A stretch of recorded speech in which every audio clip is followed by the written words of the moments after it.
Graças e paz, amados. Amém? Louvado seja Deus. É muito bom estar aqui, tendo o prazer, o privilégio de falar sobre a palavra de Deus. E a minha oração é que a palavra do Senhor surta o efeito em nossas vidas, pelo qual ela será enviada. Amém? Abra sua Bíblia no livro de Lucas, capítulo 7. Lucas, capítulo 7.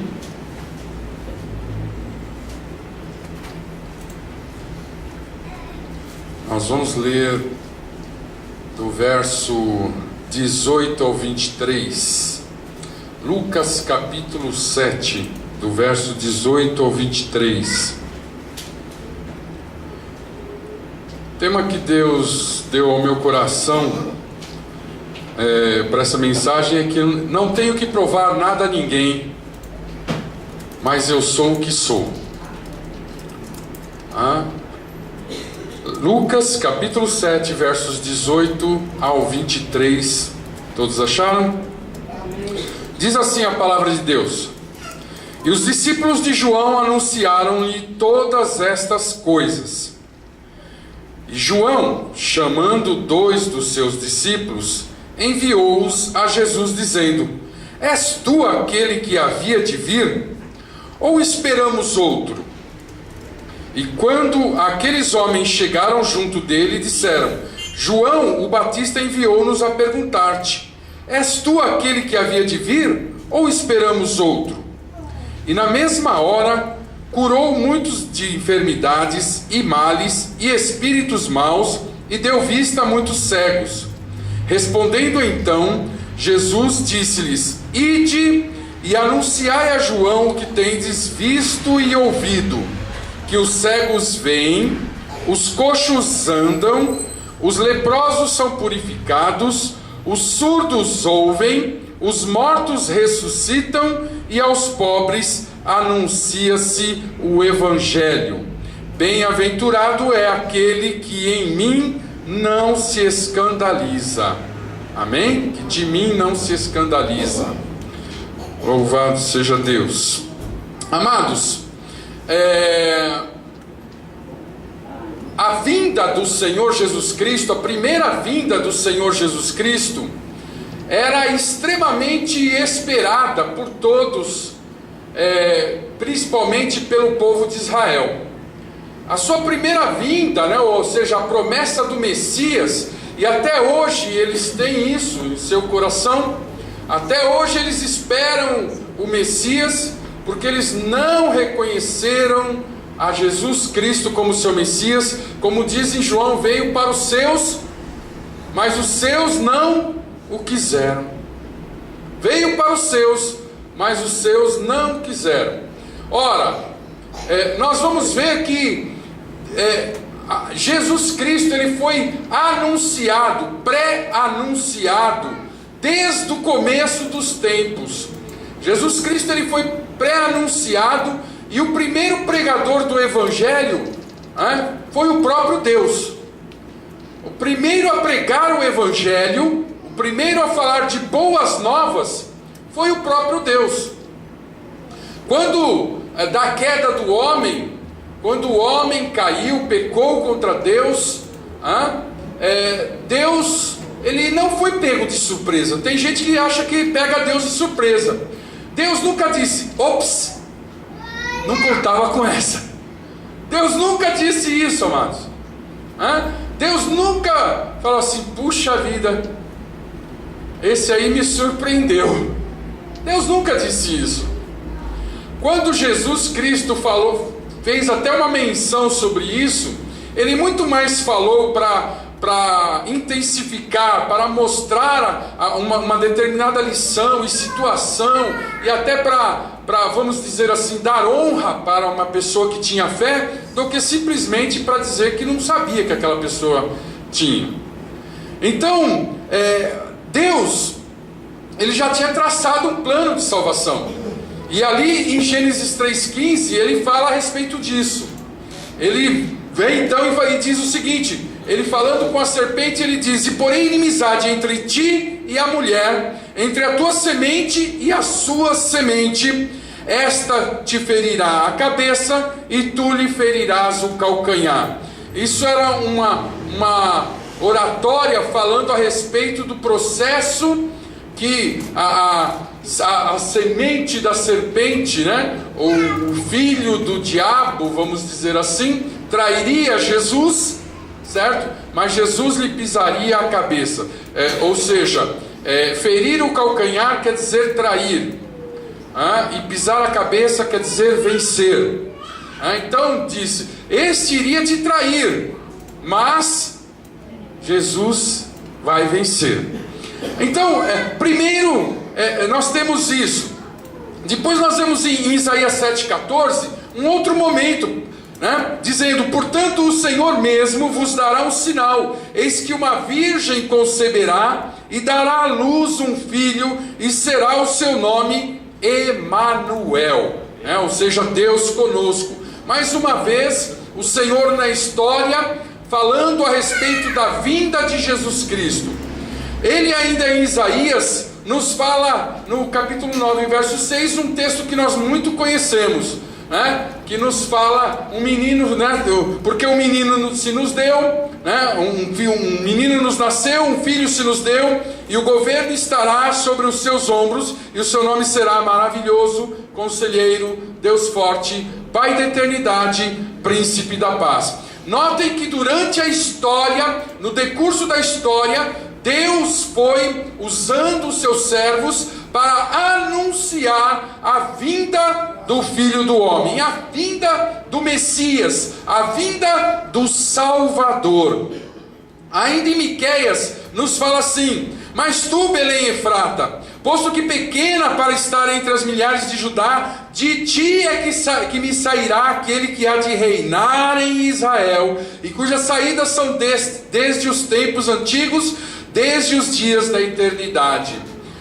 Então nós encontramos várias citações na palavra de Deus a respeito da vinda de Jesus. Ainda em Zacarias: alegra-te muito, ó filha de Sião, exulta, ó filha de Jerusalém, eis que vem a ti o teu rei, ele é justo e traz salvação, ele é humilde e vem montado sobre um jumento, sobre um jumentinho, filho de uma jumenta. E o auge da promessa do Senhor, nós vemos que em Isaías capítulo 53, quando ele fala a respeito deste Jesus sofredor. Então nós vemos tudo isso, amados, e nós vemos então, eu quero com tudo isso mostrar como estava o coração daquelas pessoas, esperançosos da vinda do Messias, querendo a vinda do Messias. João, ele se encontrava preso, ele estava neste momento, quando acontece tudo isso, João ele estava encarcerado, né, na fortaleza de Macaira. O que aconteceu? João, ele era bocudo, profeta, né? E profeta, né, geralmente, amados, a gente fala do profeta mais como um adivinho do que como um profeta mesmo, porque o profeta ele muito mais denunciava do que ele falava coisas do futuro. Ele era muito mais uma pessoa que denunciava o pecado, a coisa errada. E João, então, ele foi denunciar o rei Herodes, que estava cometendo adultério contra o seu próprio irmão. E por causa disso ele então havia sido preso. Ele estava preso, não sabia ainda, mas estava prestes a morrer. E então ele começa a escutar, porque ele tinha a visita dos seus discípulos ali naquele cárcere, e ele começa a escutar. Nós lemos aqui, né, e depois de terem anunciado estas coisas, o primeiro versículo que nós lemos, e depois de terem anunciado estas coisas, que coisas, irmãos? Que coisas? Depois de eles terem anunciado, seus discípulos estavam soltos, logo estavam seguindo a Jesus, olhando o que estava acontecendo. E Jesus ele tinha acabado de dar o Sermão do Monte. Jesus Cristo ele havia praticamente terminado, pouco tempo antes disto aqui, desse acontecimento, Jesus tinha falado do Sermão do Monte, falado a respeito das bem-aventuranças, falado a respeito do que ele veio fazer. E aí então os discípulos de João, vai até João e diz: olha, nós ouvimos isto de Jesus. E começa a relatar tudo o que ouviu de Jesus. João então para. Quero crer que ele ficou um tanto quanto perplexo com tudo que ele ouviu. E ele então faz uma pergunta. Ele chega e fala para os seus discípulos: olha, vai ter com ele e diz o seguinte: será que você é o mestre mesmo, é o Messias, ou é outro? Irmãos, queria que vocês entendessem um pouco que essa pergunta de João foi assim, um pouco que, vamos dizer assim, falta de fé, um pouco confusa, um pouco que mostrou a situação debilitada que estava João. Talvez a gente não entenda o que João fez, mas olha o que João faz. João já havia batizado Jesus. A gente não entende um pouquinho não, então esquece isso. João havia batizado Jesus. O que aconteceu no batismo quando Jesus foi batizado por João? Diz a palavra de Deus que o Espírito Santo, em forma corporal, veio e desceu sobre Jesus e pairou sobre Jesus, e de repente uma voz se ouviu do céu. Uma voz se ouviu do céu, a voz do próprio Deus, dizendo: este é o meu filho amado, em quem tenho prazer. Gente, você está lá, batizando lá. Já pensou a gente, né? Faz de conta que em vez de a gente fazer o batismo aqui no tanquinho aqui, a gente vai fazer no rio como a gente costumava fazer antigamente, né? Ir no rio aí. Hoje os rios estão tudo poluídos, então fica difícil. Mas a gente ia, já fui muito em rio batizar, irmãos. Já fui muito em rio aqui, Cutia, Guarapiranga, aqui na quarta, em Santo André, aqui. Já fui em muitos lugares aí ao ar livre em batismos, né? Não vou ficar falando muito, senão o pessoal vai pensar que eu fui no, né? Tipo assim, esse aí também já está virando Cabo da Boa Esperança, né? Né? Já fui no Jordão, no Rio Jordão também, né? Tive essa oportunidade, né? Que não tem nada demais, entendeu? Enquanto o pessoal estava batizando, eu estava vendo os peixinhos no Rio Jordão. O pessoal tudo batizando lá, tal, não sei o que, e eu olhando os peixinhos que tinha ali no coisa. Então, o que acontece? Você está lá batizando, de repente chega Jesus, pede para ser batizado. Você vê então aquela situação do Espírito Santo em forma corpórea de pomba, pairando sobre ele, e você escuta uma voz, que lá naquela época não tinha megafone, não tinha caixa acústica, não tinha, e você ouve uma voz: este é o meu filho amado, em quem tenho prazer. Aí, passado alguns dias, amados, passado algum tempo, você chega para essa mesma pessoa e fala assim: você é o Messias? Ou a gente tem que esperar outro? A primeira lição que eu aprendo aqui, irmãos, é que a gente quer ser super crente. Nós queremos ser super crentes. Nós temos uma dificuldade muito grande. Nós temos uma dificuldade muito grande de mostrar as nossas falhas, de dizer que nós somos fracos, nós somos limitados, nós não sabemos tudo, nós não podemos tudo, nós não estamos bem em todos os momentos, nós nós temos dificuldade. Nós mantemos uma aparência, nós vestimos um invólucro, uma capa, querendo mostrar que nós sempre estamos bem, que nós somos, né, agora eu estou em Cristo, né? Tem uns que ainda não estou em crise, estou em Cristo, né? Sabe, tem um monte, eu dou risada no bom sentido, que tem um monte de besta que falou isso e está passando agora, né? Não no sentido de querer ver o mal da pessoa, mas de olhar a tolice de a gente querer ser o que não é, da gente querer ser super-homem, da gente querer também colocar algumas pessoas, né, num pedestal, os apóstolos no pedestal. Os apóstolos eram tão falhos como nós, amados. Se nós fizermos um pouquinho, lemos um pouquinho dos apóstolos, nós vamos ver que era tranqueira, tudo que nem a gente. Tudo que nem a gente. Invejosos, orgulhosos, entendeu? Queriam ser uns mais que os outros. Qual foi o pedido dos filhos de Zebedeu? Qual foi o pedido dos filhos de Zebedeu para Jesus? Da mãe dos filhos de Zebedeu?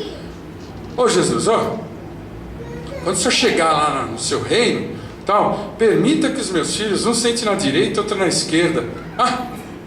O rei dos reis chega no seu reino e senta no seu trono. Ao lado, os dois filhos de Zebedeu. É muita pretensão, né? É muita pretensão. Dois discípulos, amados. Quer mais? O pessoal costumava chegar assim, e falar assim: vai lá, João, pergunta para ele. Os discípulos faziam isso, porque sabia que Jesus gostava de João, era o discípulo amado. Então, eles, ao invés de chegar lá em Jesus, que é Pai também, Jesus que os amava também, né? Vai lá. É que nem pedir, tipo assim, né? Pede para o pastor que ele é mais chegado para Deus. Tem gente que faz isso, né? Pede para o pastor, ele é mais chegado a Deus, né? Tal, isso aqui, que Deus vai ouvi-lo, né? Então os discípulos faziam isso. Então eu quero dizer o seguinte: a primeira coisa que eu aprendo aqui é mostrar, né, que nós não somos super crentes e não devemos nos comportar como super crentes. Nós devemos entender as nossas fraquezas. E muitas vezes nós, não, eu creio. Crê mesmo, camarada? Você crê mesmo? E por que você está assim ainda? A gente crê mesmo, sabe? Eu prefiro fazer igual aquele pai que foi buscar pelo seu filho, e quando Jesus Cristo falou: você crê? Se você crê, verás a glória de Deus. Ele disse assim: creio, Senhor, mas ajuda na minha incredulidade. Ele não ficou batendo no peito e dizendo: não, eu creio. Não, ele disse: eu creio. Mas quando ele disse: me ajuda na minha incredulidade, ele demonstrou para Deus que ele cria, mas ele sabia que ele não cria o suficiente. E ele pede para o Senhor: acrescenta a minha fé. Acrescenta a minha fé, me ajuda. Eu sou fraco, eu sou necessitado, eu sou carente. E Jesus Cristo, então, a primeira coisa que eu vejo aqui, né, é essa questão de nós sermos super crentes. João, amados, ele era o precursor de Jesus, a voz que clama no deserto.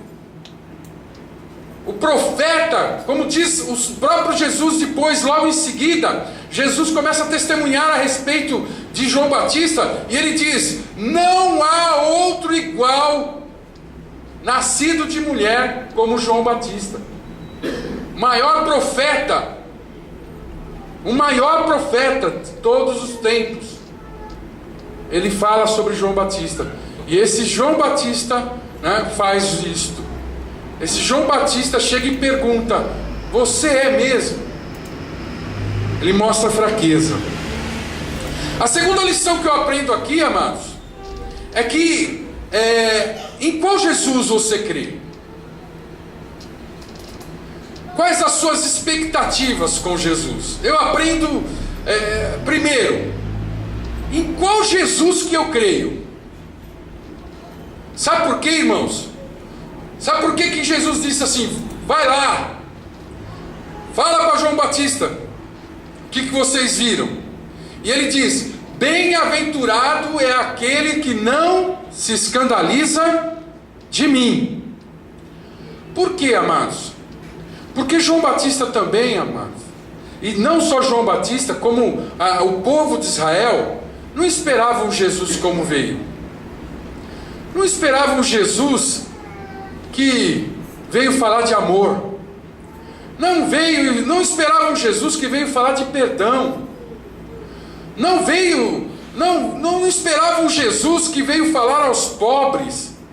Um Jesus que não tinha um exército, que não era um comandante de uma esquadra revolucionária, como eles esperavam.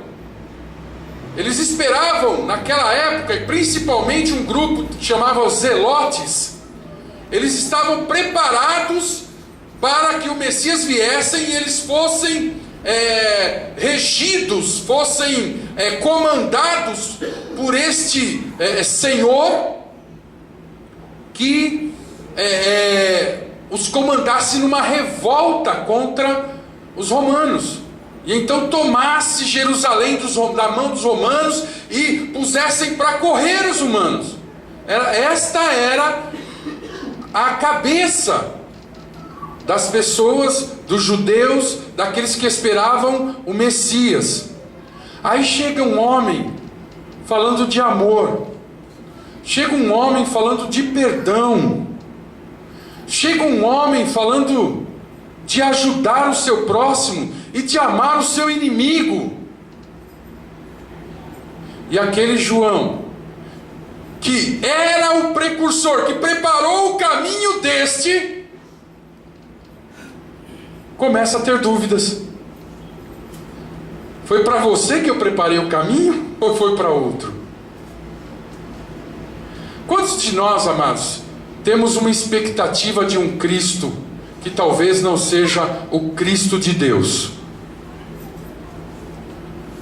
Eu e você muitas vezes temos a expectativa do Cristo que resolve os meus problemas,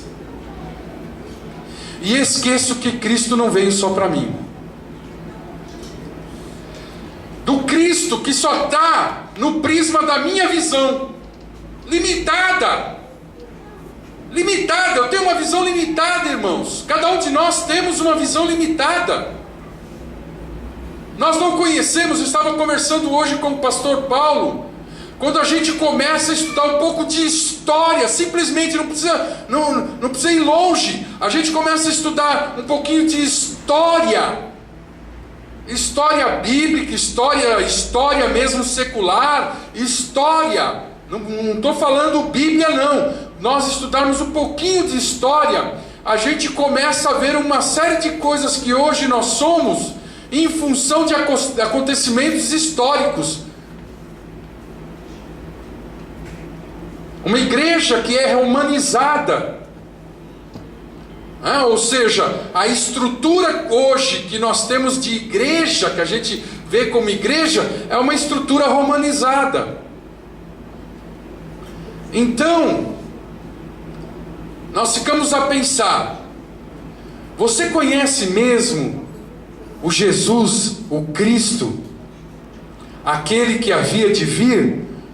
Ou você conhece o Jesus que você quer conhecer? Ou você está buscando um Jesus que atenda às suas expectativas? Porque esta era a visão do povo. O Jesus que ia fazer que ia guerrear, que ia destruir, que ia tomar Roma, pisar o exército romano. Eles tinham esta ideia, irmãos. Porque o exército romano, não sei se vocês sabem, o exército romano era o exército mais carniceiro. Ele era o exército que mais humilhava os seus oponentes, os seus inimigos. Você sabe que o exército humano, ele não só matava as pessoas, como ele pisoteava as pessoas. Ele pisoteava as pessoas, os seus adversários na batalha, eles faziam questão de marchar em cima pisoteando, para humilhar. O exército romano era um dos piores que existiram. E o povo queria alguma coisa nesse sentido. Vamos fazer o que eles fizeram com tantos aí. Às vezes você quer que Jesus faça aquilo que você pensa que é certo. Mas o plano é dele, não é nosso. Jesus Cristo já traçou um plano para a humanidade. E Jesus Cristo já traçou um plano para a tua vida. E o plano é dele, não é teu, não é meu. Então a expectativa, muitas vezes, nós temos expectativas que nos limitam a conhecer o verdadeiro Cristo. João estava tendo uma limitação. Ele não conseguia ver que Jesus Cristo ele estava praticamente escarnecendo daquele sistema. Jesus Cristo ele estava rindo daquele sistema. Jesus Cristo ele estava, quando todo mundo esperava que ele vinha de um jeito, ele veio de outro. Só que aquilo impactou e mudou a história. Irmãos, nós tivemos tantos homens de guerra. Nós tivemos tantos homens. Se nós formos falar aqui, o próprio Nabucodonosor, o próprio Alexandre o Grande, se formos falar outros homens de guerra dos nossos tempos, Hitler, Mussolini, Winston Churchill, e tantos outros, amados, generais, homens de guerra, preparados, nenhum deles dividiu a história em antes de mim e depois de mim. Nenhum deles dividiu a história antes de Nabucodonosor e depois de Nabucodonosor, antes de Alexandre o Grande e depois de Alexandre o Grande. Não! A história foi dividida em antes de Cristo e depois de Cristo. Porque verdadeiramente Ele é o nosso general, Ele é o nosso capitão. O amor venceu a guerra, o amor venceu a maldade, a humildade venceu a soberba, porque diz aqui que Ele veio humilde. A humildade venceu a soberba, o amor venceu o ódio, a entrega venceu a conquista. Nós precisamos entender melhor esse Cristo, que não é e que não veio para fazer as minhas vontades, e que Ele faz como Ele quer. E muitas vezes eu, na minha expectativa, me limito em ver a glória desse Deus, me limito em ver a glória manifesta dele, ganhando multidões, ganhando vidas, destruindo tudo aquilo que achavam que iria destruí-lo. Eu começo a ver pessoas querendo que o Evangelho acabe, e o Evangelho se expandindo cada vez mais. A terceira lição que eu vejo, amados, é que as obras não salvam, mas elas testemunham quem é você. Jesus Cristo, Ele nunca tentou defender a Bíblia.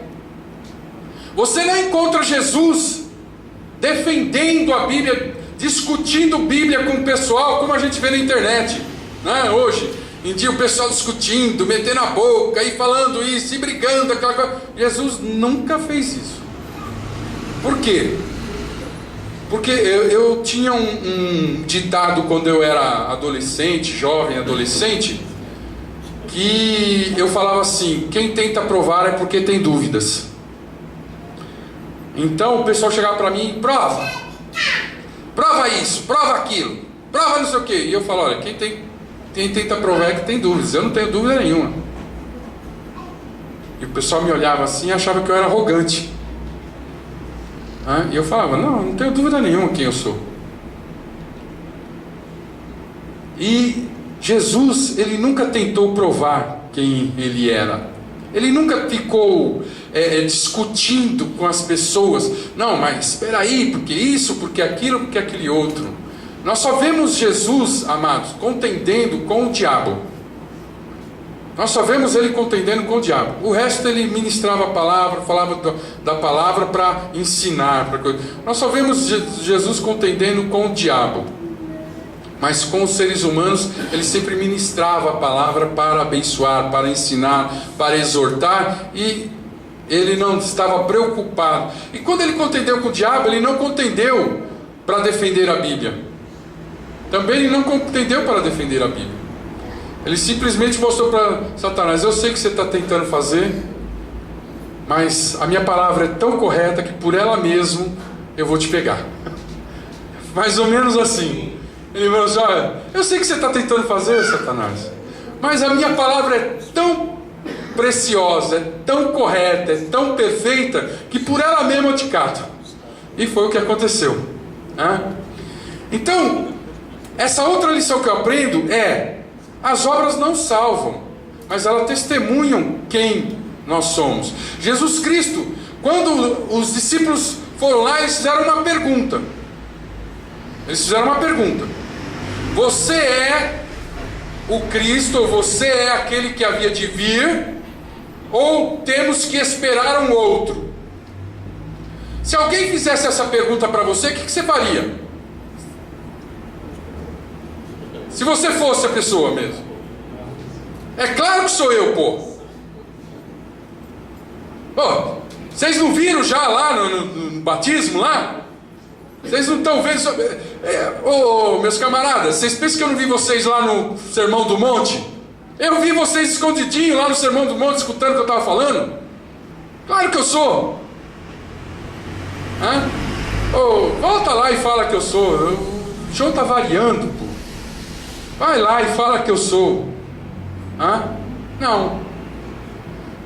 Ele diz: vai lá e fala para João. Mostra para ele, né, o que vocês estão vendo.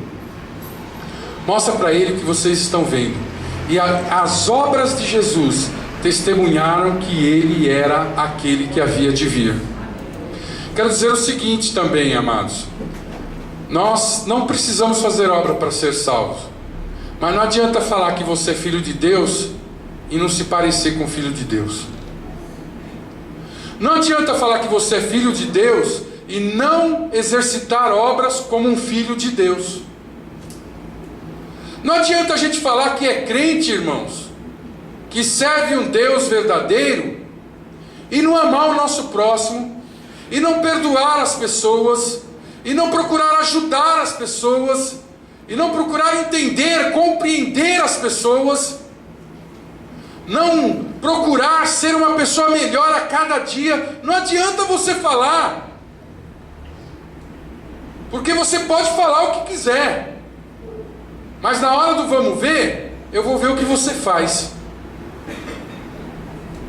As pessoas muitas vezes chegam aqui para a gente pedindo ajuda de todas as formas: oração, conselho, ajuda financeira, todo tipo de ajuda,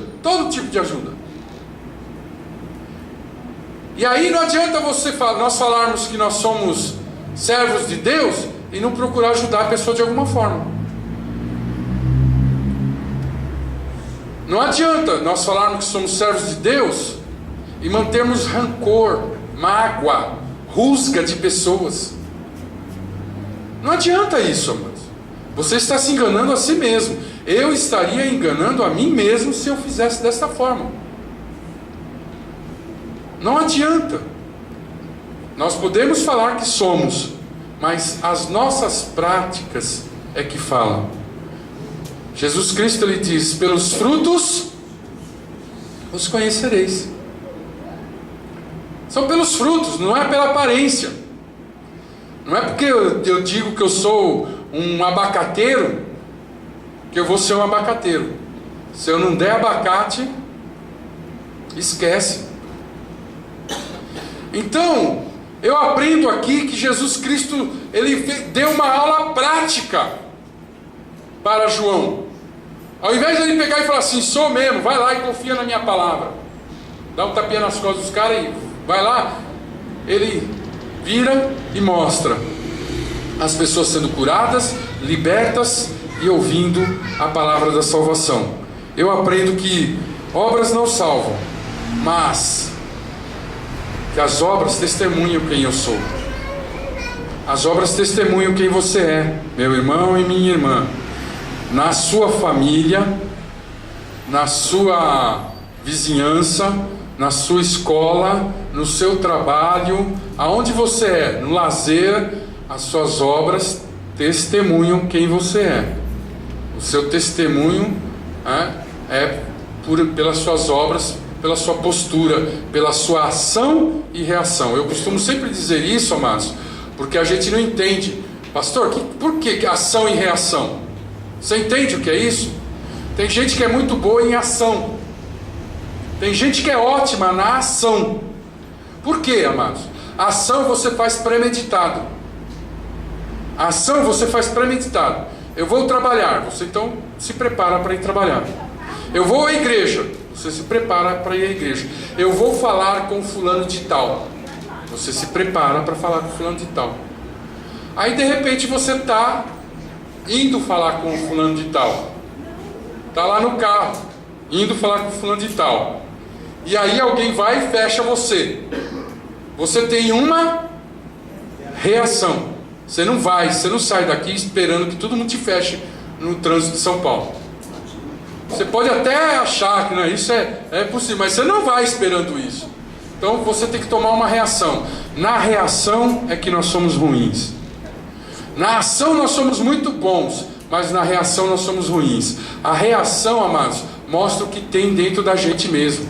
A ação, a ação, eu vou para uma entrevista. Então você vai para uma entrevista e você se prepara para falar algumas coisas que o entrevistador quer ouvir. Você não quer, você vai lá, se você se prepara para fazer uma coisa que o entrevistador quer ouvir. Você vai se preparar para isso. Eu vou lá falar o que ele quer ouvir. Você se prepara. Aí de repente ele faz uma pergunta que você não contava com aquela. E aí você tem que responder, a reação. Então, e se ele te xinga ali no meio da entrevista, ele para e fala assim: sabe que você é um babaca? Qual seria a sua reação? Certo?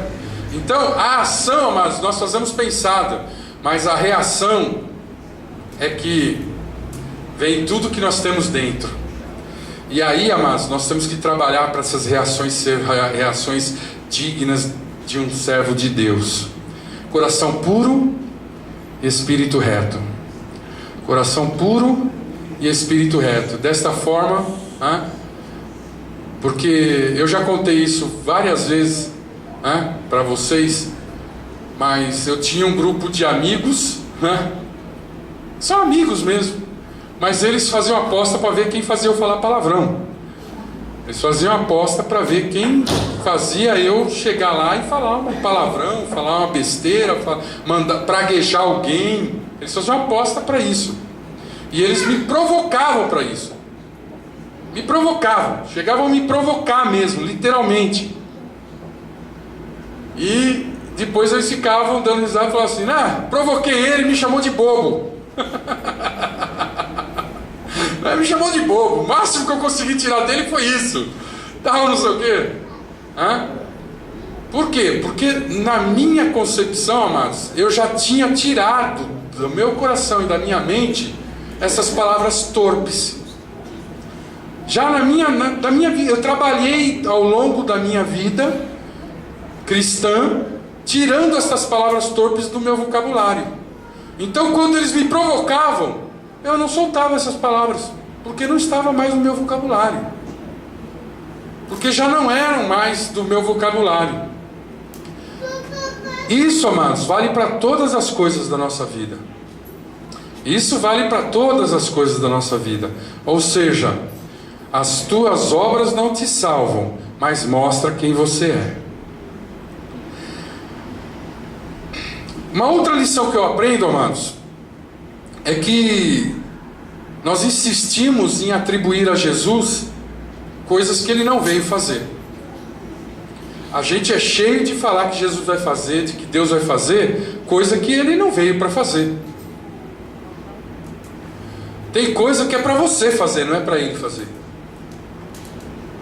E a gente fica tudo esperando Ele fazer determinadas coisas. Porque a gente acha que Ele, pelo amor que Ele tem por nós, Ele vai fazer. E Ele não veio para fazer muitas coisas que a gente fala que Ele veio para fazer. Então, nós temos que tomar cuidado em não atribuir a Jesus coisas que Ele vai fazer, que Ele não veio para fazer. E aí nós vemos que Jesus, Ele veio não com o objetivo de nos trazer bem-estar, mas de nos trazer vida eterna. O primeiro objetivo de Jesus, Ele veio resgatar o que se havia perdido. Jesus veio resgatar o que se havia perdido, amados. Claro que em cima disso, Jesus começa a resgatar. Ao nos resgatar para o seu reino, Ele começa a resgatar um monte de coisa. Ele começa a resgatar a nossa autoestima, Ele começa a resgatar a nossa sociabilidade, Ele começa a resgatar a nossa família, Ele começa a resgatar. E aí, quando Ele começa a resgatar essas coisas, automaticamente também nós temos força para conquistar outras coisas. Uma pessoa de bem com a vida, amados, ela vai para a luta e conquista. Uma pessoa de bem com a vida. Agora, você já viu gente mal amada? Gente que assim, tudo ó dia, ó azar, eu sabia que nem ia dar certo. Gente que assim, que só fica, tipo assim, tudo que acontece com a pessoa acha que você fez para sacanear ela. Você olha para a pessoa assim, às vezes meio você está com um cisco no olho, você olha para a pessoa meio assim, a pessoa fala, tá vendo? Viu como ele olhou tua cara para mim? É assim, a pessoa está tão ruim consigo mesmo, que toda a ação das outras pessoas, para ela é um ataque. Todas as ações, tudo que as pessoas fazem é um ataque. A pessoa não está nem... A pessoa passa, e não viu, tá vendo? Desprezando. Você nem sabe, às vezes a pessoa está com a cabeça cheia de problema. A pessoa às vezes está com a cabeça, em outra situação tal, e não te viu mesmo. Eu chego lá e falo, tá vendo? Passou que nem me viu. Passou de largo. Irmãos, queridos, nós temos que saber que nós somos amados de Deus, queridos do Senhor. O amor de Deus, amados, já é tão grande que o amor dos demais é lucro. O amor de Deus por nós é tão grande que o amor dos outros é lucro, amados. Quando você me ama, para mim é lucro. É lucro. Eu me sinto, olha, Jesus, mais um, tal, Quando você não me ama, paciência, entendeu? Já tá tipo assim, também tá tipo, não vou deixar de tipo assim, não, Jesus me ama, continua me amando, e isso me basta, entendeu? Então, Jesus não veio para fazer o que nós queremos, mas o que Ele veio para fazer. Não fica colocando coisa. E aí, na verdade, Ele veio e mostrou o seguinte, Ele chega e fala assim, quando Ele pega para os discípulos, o que Ele fala?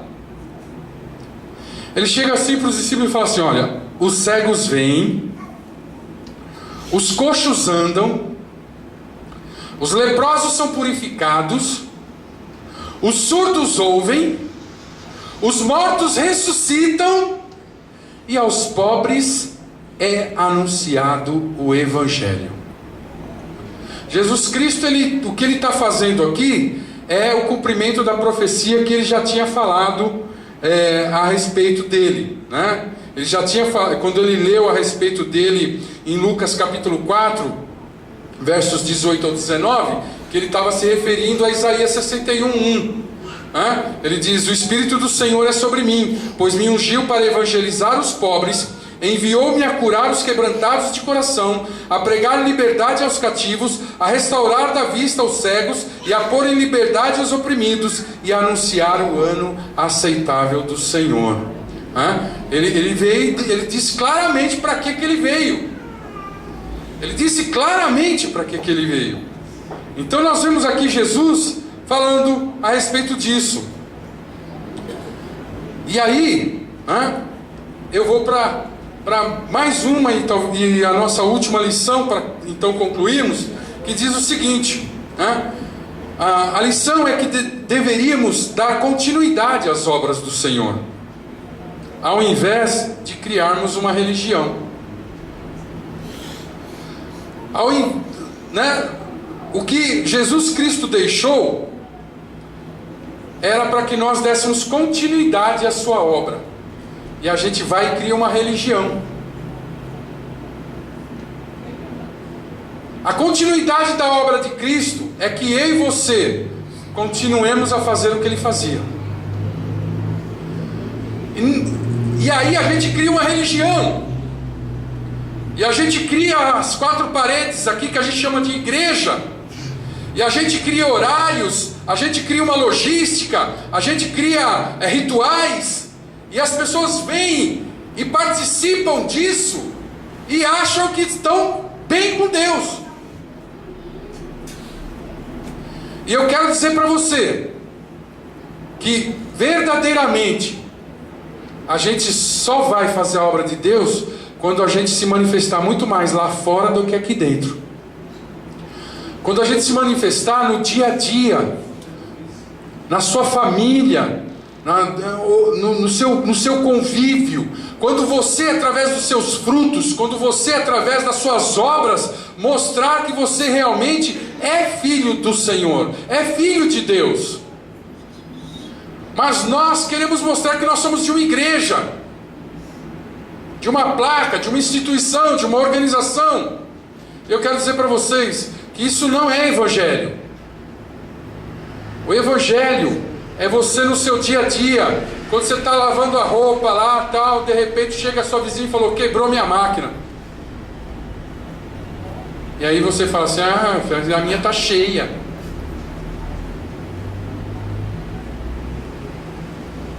Ao invés de você falar: peraí, que já está acabando a minha aqui, você põe a sua aqui também. Olha, preciso levar a minha criança ao médico. Puxa vida, estou sem gasolina. Ao invés de falar assim: aonde é? É na prática, irmãos, que a gente mostra que nós somos filhos de Deus. E na prática de abençoar o próximo. Não é na prática de eu chegar e falar assim: não, você está nessa situação, mas Deus vai te abençoar. Meu filho, minha filha, Deus te chamou, Deus me chamou para abençoar, para sermos nós instrumentos da sua mão, instrumentos da sua glória. Deus vai abençoar o teu vizinho, Deus vai abençoar a tua família através de você, Deus vai abençoar o teu colega de trabalho através de você. Eu costumo dizer aqui, vocês já ouviram eu falar isso e eu repito: você vê pessoas todos os dias que eu nunca verei na minha vida. Você vê pessoas todos os dias que eu nunca verei na minha vida. E saiba de uma coisa: essas pessoas estão esperando serem alcançadas pelo amor de Deus e não pela religião. Não fica com essa coisa de eu tenho que salvar a pessoa. Jesus nunca deu essa obrigação de nós salvarmos as pessoas. Ele nunca falou só: você tem a obrigação de ir lá e salvar a pessoa. Ele disse: você tem a obrigação de ir lá e falar do evangelho, você tem a obrigação de falar do amor, você tem a obrigação de manifestar o amor. Irmãos, Jesus Cristo, ele disse, em João 20, 21, disse-lhe Jesus, pois, outra vez: paz seja convosco, assim como o Pai me enviou, também eu vos envio a vós. Eu quero fazer uma pergunta para você, porque Deus fez para mim: como você anuncia o Evangelho? Se é que anuncia. Como você anuncia o Evangelho? As pessoas encontram paz quando estão com você? As pessoas encontram paz quando estão com você? Porque tem gente que vem atribulada a gente e sai mais atribulada a gente. Porque a Beth costuma falar assim, os isqueirinhos do diabo. A Beth fala isso, os isqueirinhos do diabo. Que é assim, não pode ver um fogo que vai lá e coloca, né? Vê um gásinho, vê uma palhinha, ao invés de, né? Vai lá e faz mais. As pessoas encontram paz em você? Tem uma mensagem que Deus está tratando no meu coração que se chama Bem-aventurados pacificadores. As pessoas estão encontrando paz em você? Ou vai em você e sai mais atribulado ainda? As pessoas estão encontrando esperança em você? Ou elas, ao ir até você, encontram mais desespero? As pessoas se sentem purificadas conversando com você? Ou elas se sentem mais acusadas? Porque a pessoa já vem com aquele sentimento, o diabo acusando, o diabo pisando, o diabo falando que ela não tem salvação, que ela não tem, que Deus não vai derramar sua misericórdia, sua graça, o seu amor sobre ela, que ela não tem condições de estar. E você também fazer o que você fez? Ao invés de você falar não, você se arrepende do que você fez. O amor de Deus é tão grande que Ele é capaz de perdoar isso que você fez.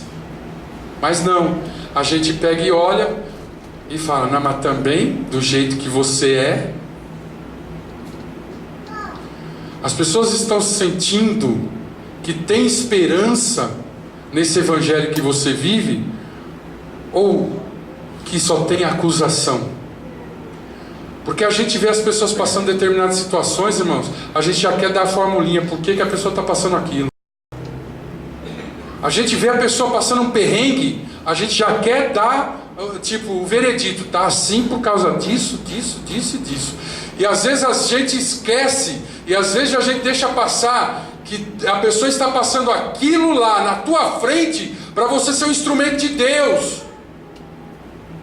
A pessoa está ali, passando aquilo na tua frente, para você se manifestar como filho de Deus, como filha de Deus. E a gente olha aquela situação e, ao invés disso, começa a achar o porquê que a pessoa está naquela situação. Irmãos, Jesus nunca parou para isso, amados. Nunca parou. Seus discípulos pararam. Quem é que pecou? Quem é que pecou? Esse aqui ou seus pais? Para que estivesse nessa situação. Quem é que pecou? Nós precisamos, amados, voltar às origens do Evangelho. Nós precisamos viver de forma simples, de buscar entender a vontade de Deus para as nossas vidas, de nos esforçar para olhar o nosso próximo com mais amor, mais humildade e mais compreensão. Porque a gente quer que todo mundo compreenda a gente, mas a gente não compreende ninguém. Pode olhar que você quer que todo mundo te compreenda o porquê você fez ou deixou de fazer determinada coisa, porque você se comportou assim, porque você se comportou assado. Mas se alguma pessoa faz a mesma coisa com você, você sobe nas tamancas. Nós precisamos compreender mais, amados. Jesus nunca tentou provar quem Ele é. Ele só agiu como Ele é. Ele só agiu como Ele é. Acabou. E o seu testemunho o certificou. Aos humildes, amados, Ele mostrou o reino. Aos soberbos, Ele disse, tu dizes. Quando foi lá, você, os humildes, Ele chega e mostra o reino. Chegou lá, Ponce falou, você é você o rei dos judeus? Tu dizes. Porque ele sabia que o coração dele, daquele principado, não era um coração humilde. Não era um coração humilde. E ao invés dele fazer como ele fez com os humildes, ele disse: tu dizes. Em outras palavras, ele falou assim: nem te ligo. Fala o que você quiser. Porque a palavra de Deus fala que ele dá graça aos humildes, porém ele resiste os soberbos. Que Deus, amados, possa falar ao seu coração muito mais do que estas palavras. Evangelho, amados, sem meditação e prática, não vale nada. O Evangelho, ele precisa ser vivido na sua prática. Eu preciso entender isso. Pelo menos eu preciso ficar chocado com essa situação. Pelo menos eu preciso ficar constrangido com esta situação e falar: Jesus me ajuda. Jesus me ajuda, porque eu sou um religioso de marca maior. Eu sou um legalista de marca maior. Estou dentro da igreja achando que, porque eu faço isso na igreja, eu estou fazendo o reino de Deus. Mas eu quero dizer para vocês, amados, que não. Ajuda, amados, os cegos verem a Jesus em você. Ajude os coxos andarem no caminho de Deus. Ajude os leprosos serem limpos dos seus pecados.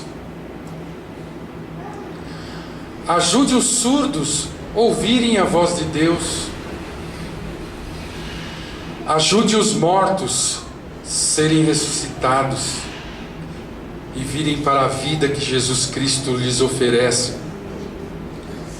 E ajude aos pobres a ouvir o Evangelho da paz, o Evangelho das boas novas. As pessoas precisam ouvir boas novas, irmãos. As pessoas precisam ouvir boas novas. E olha, infelizmente muitos de nós não temos boas novas para falar para as pessoas, porque nós não estamos vivendo as boas novas. Que Deus tenha misericórdia de nós, amados. Que Deus tenha misericórdia de nós, e que nós possamos voltar ao verdadeiro Evangelho, ao Evangelho simples, porém poderoso, transformador, um Evangelho que traz paz. Eu tenho pedido isso para Deus.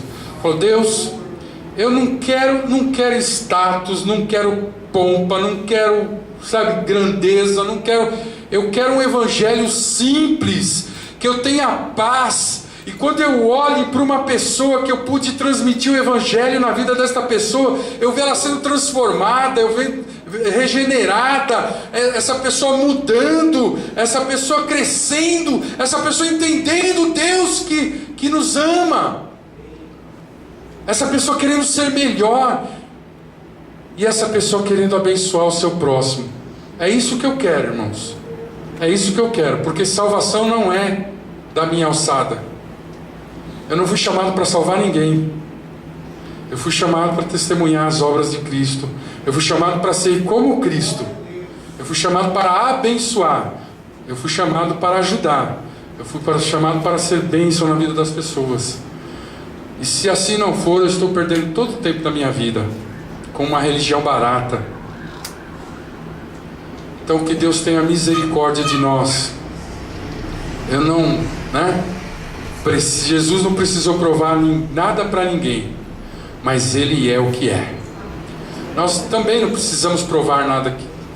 Muitas vezes nós ficamos correndo atrás de provar as coisas para os outros, provar para a família.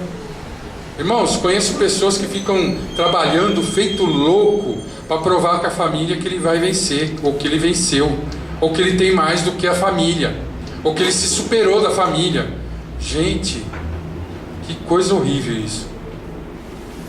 Pessoas que ficam tentando provar para os seus pais coisas, Ficam tentando provar. Você não tem que provar nada para ninguém, querido. Vive uma vida sem peso. Vive uma vida sem carga. Vive uma vida leve. Uma vida de bênção. Quando olharem para você, dá um sorriso. Quando olharem para você, dá um sorriso. Leve, sabe? Pessoas que são leves. Porque tem gente que não é leve, irmãos. Tem gente que você vê, é pesado. Você vai falar com a pessoa, você vê, é pesada a pessoa. Alma pesada. Eu falo, meu Pai, tem misericórdia dessas pessoas. Que nós possamos ser leves. As pessoas possam olhar para nós e falar, pô, é muito bom estar com essa pessoa. Não, sempre quando eu estou com essa pessoa, eu ouço uma palavra de ânimo, eu ouço uma palavra de ajuda, eu ouço uma palavra de conforto, eu ouço uma palavra de perdão. Que Deus tenha misericórdia de nós, amados. Vamos colocar em pé.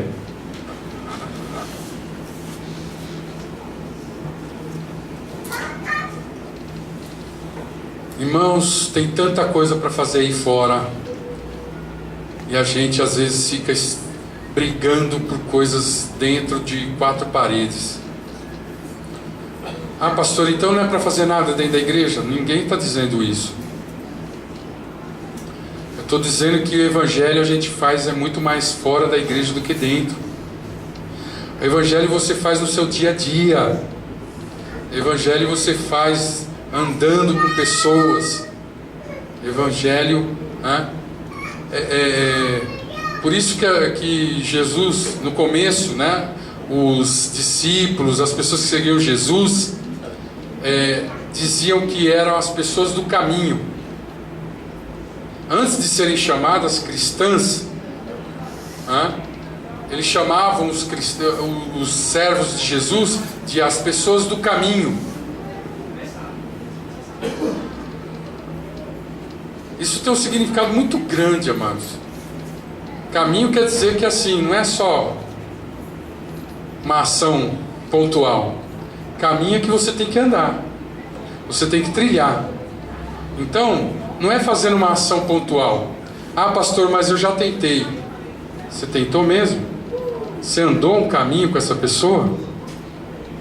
Ah, pastor, mas eu já fiz. Você andou mesmo esse caminho com essa pessoa? As pessoas do caminho andam o caminho com a pessoa. Isso quer dizer convivência, conversa, saber, conhecimento. Quando você fala caminho, tem um significado bem amplo. É um contexto, não é simplesmente uma coisinha simples. Nós somos as pessoas do caminho, amados. Que temos que andar com as pessoas, temos que nos relacionar com as pessoas, e através desse relacionamento nós vamos mostrar o Cristo verdadeiro, aquele que havia de vir. Vamos orar ao Senhor. Pai, eu quero te agradecer e te louvar de todo o meu coração, Senhor, por esta palavra que o Senhor tocou no meu coração. Muito obrigado, ó Deus, e o Senhor falou primeiro ao meu coração, para depois falar ao coração dos irmãos, ó Pai. O Senhor tratou primeiro comigo, ó Deus maravilhoso, que estou tentando, ó Deus, Pai. Eu estou me esforçando, ó Pai, a sair, ó Deus, de um religiosismo, a sair, ó Deus, de um legalismo, a sair, ó Deus maravilhoso, de um invólucro colocado pelo ser humano, e viver um evangelho puro, simples, verdadeiro e poderoso que vem do Senhor. Um evangelho, ó Deus maravilhoso, que se preocupa, que se esforça em sempre abençoar o próximo, Senhor. Tem misericórdia de mim, tem misericórdia dos meus irmãos. Esta palavra, Senhor, não foi dita para atacar ninguém, não foi dita, Senhor, esta palavra para colocar o dedo em riste em ninguém, mas para que nós juntos, ó Pai, aprendamos este verdadeiro evangelho, e juntos, Pai, possamos exercer este evangelho, Senhor. Pai, que bom será se nós compreendermos esta tua palavra. Que bom será, Deus, se o teu Espírito Santo falar aos corações mais do que eu pude transmitir, Senhor. E as pessoas saírem daqui constrangidas com o teu amor, constrangidas com a tua palavra. E, ó Deus, aplicar, Senhor, o que aprenderam aqui no seu dia a dia, Senhor. Pai, eu me darei por contente, Senhor.